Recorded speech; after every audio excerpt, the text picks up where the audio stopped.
Urea gold सार launch है जहाँकि यूरिया गोल्ड सार आपण मैंने जब खेत में मारुचन बोले ई सार जेनटा कि सरकार कहउचन बहुत बढ़िया बोली कहउचन आज्ञा।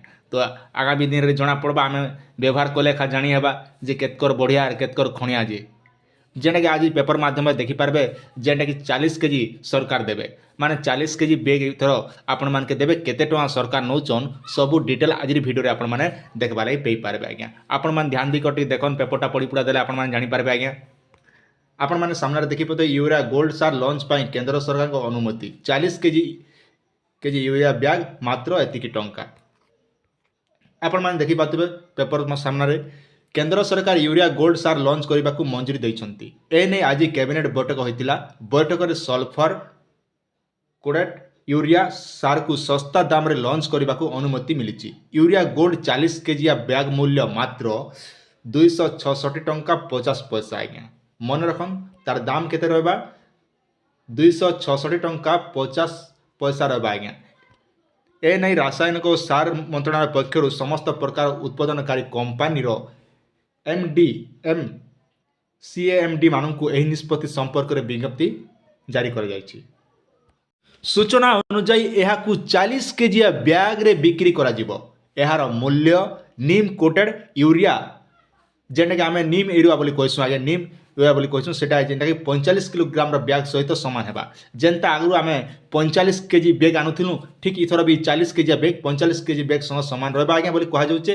तार संग संग जखन नीम कोटेड यूरिया एक बैग रो मूल्य वर्तमान जीएसटी सह 266 टंका 50 पैसा रही। उभय मूल्य सामान रखा हेतु चाषी उपरे कौनसी अतिरिक्त बोझ रही। एसत चाषी माने अधिक परिवेश अनुकूल यूरिया व्यवहार करें। चाष उपयोगी मृत्तिकार मान वृद्धि पोषक तत्व पूरा फायदा उठाइबा और भल अमल सुनिश्चित करिबारे सल्फर कोटेड यूरिया एक गुरुत्वपूर्ण भूमिका ग्रहण करियो बोली आशा कराଯାଉଛି। गोल्ड यूरिया परिवेश पाई खूब उपयोगी बोली कहुଯାଇଛି। यह गत वर्ष लॉन्च कर जाइथिला। यूरिया गोल्ड व्यवहार पर माटी रे सल्फर अभाव रहिबो नाही। यार व्यवहार द्वारा गछ गुड़िकर नाइट्रोजेन को भल भाव में व्यवहार करिबार क्षमता बढ़िबो। यह व्यतीत यूरिया खर्च मध्य कम हेबो आज्ञा। जेनता से यूरिया व्यवहार करथुनु ई यूरिया भी कम खर्च हेबा बोली जेने पेपर रे मेंशन कर जाउचे। आर कृषक माने एथिरु 2 गुण लाभ पाए बोली मेंशन कराइছে आज्ञा। ने मेंशन कर सल्फर कोटेड यूरिया नाइट्रोजेन धीरे धीरे निर्गत होता है। यूरिया गोल्ड ह्यूमी एसिड थिबारु एहार उपस्थित अधिक होता है।